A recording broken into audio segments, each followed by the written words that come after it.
এই বৃষ্টির মধ্যে একটু বাজার করতে আসলাম। একটু দুপুরেই বের হয়েছি যেন পুরো শহর ঘুরে ঘুরে বাজার করতে পারি। তাছাড়াও মেয়েরা একটু এ দোকান ও দোকান ঘুরে ঘুরে জিনিসপত্র কিনতে বেশি পছন্দ করে। তবে রাজশাহী শহরে ফুটপাতের দোকানগুলো খুব একটা বেশি নাই, তারপরেও আমার বেশ কয়েকটা ড্রেস ভীষণ পছন্দ হয়েছে। বলতে পারেন আমি একটু সংসারী হয়েছি, আগের মতো এত বেশি উচ্ছৃঙ্খল নাই, মানে খরচ কম করি আর কি। আমরা আর 2 দিন পরে সিলেটের সুনামগঞ্জে যাচ্ছি, টাঙ্গুয়ার হাওরে। এক ঝাঁক ছেলে মেয়েরা মিলে যাব। আমার খুবই পছন্দের একটা জায়গা, তাই ভাবলাম একটু নতুন কিছু নিয়ে আসি। রিক্সা নিয়ে সোজা চলে আসলাম রাজশাহী সোনাদিঘির মোড়ে। এখানে কিছু ফুটপাতের দোকান রয়েছে এন্ড অনেক ভালো ভালো ড্রেস এন্ড সিট কাপড়। অনেকদিন ধরে ভাবছিলাম যে যাব বাট সময়ের জন্য আসতে পারছিলাম না। তার মধ্যে আজকে বৃষ্টি হচ্ছে। ঢাকার মতো রাজশাহীতে এত বেশি ফুটপাতের দোকান নাই, তবে যা আছে ভালোই রয়েছে।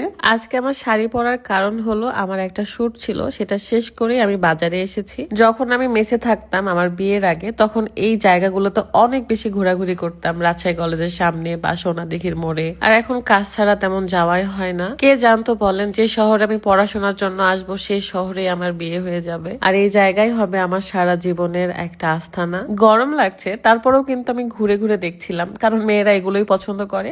যাই হোক চলেন আপনাদের। বর্ষাকাল মানেই কখনো বৃষ্টি কখনো রোদ, আবার কখনো এত বেশি গরম লাগতেছে, আবার কখনো ঠান্ডা। দেখেন আকাশে কত মেঘ।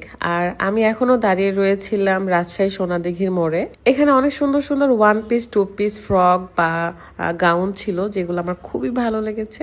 এখন আমি চলে যাচ্ছি আরডি মার্কেটে।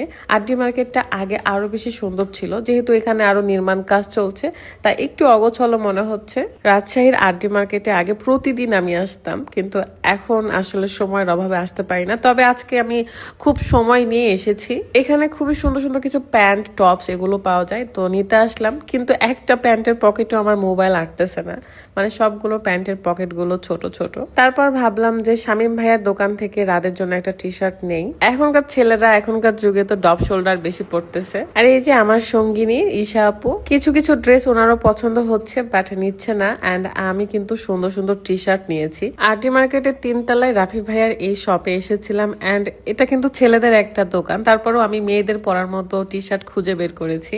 কি কি নিয়েছি সেগুলো কিন্তু ট্যুরের মধ্যে পড়লেই দেখতে পারবেন। তারপর আস্তে আস্তে নেমে আসতেছি, যদিও বা কত জায়গায় যে উষ্টা খেয়েছি তার ঠিক নাই, কারণ আমি হাঁটতে গেলে একটা করে উষ্টা খাই। কিছু জুতাও কেনাকাটা করেছি। তারপর আলুপট্টিতে চলে আসলাম লারিভে। এন্ড লারিভে এসে আমার অনেক টপস পছন্দ হয়েছে।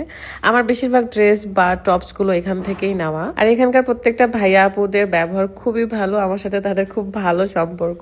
মজার ব্যাপার, লারিভে শাড়িও পাওয়া যায়। এন্ড আমি শাড়িও দেখছিলাম, এই শাড়িটা নাকি আমাকে ভীষণ মানাবে, সেই ভাইয়া আপুরা বলতেছিল। বাট এখন কিছু নিলাম না, কারণ আমি এখন বেশ সংসারী হয়ে গিয়েছি, ভেবে চিন্তে সব কেনাকাটা করতেছিলাম। এখানকার 1 পিস 2 পিস গুলো এত ভালো লেগেছে, মনে হচ্ছিল সবগুলো যদি নিয়ে যেতে পারতাম বাসায় তাহলে কত ভালো হতো। যাই হোক কেনাকাটা শেষ করে অনেক ক্লান্ত, অনেক ঘুরেছি, তাই খাইতে চলে আসছিলাম হিলিয়ামে। এসে আমরা অনেক খাবার দাবার খাইছি, পার্সেল করে নিয়ে গিয়েছি বাসায় এসে আগে ফ্রেশ হয়েছি, দেন দেখেন কত ব্যাগ। যাই হোক এখন আমি রেস্ট নিব আর কি, খুবই ক্লান্ত লাগছে। ভালো থাকবেন সবাই, আল্লাহ হাফেজ, আসসালামু আলাইকুম।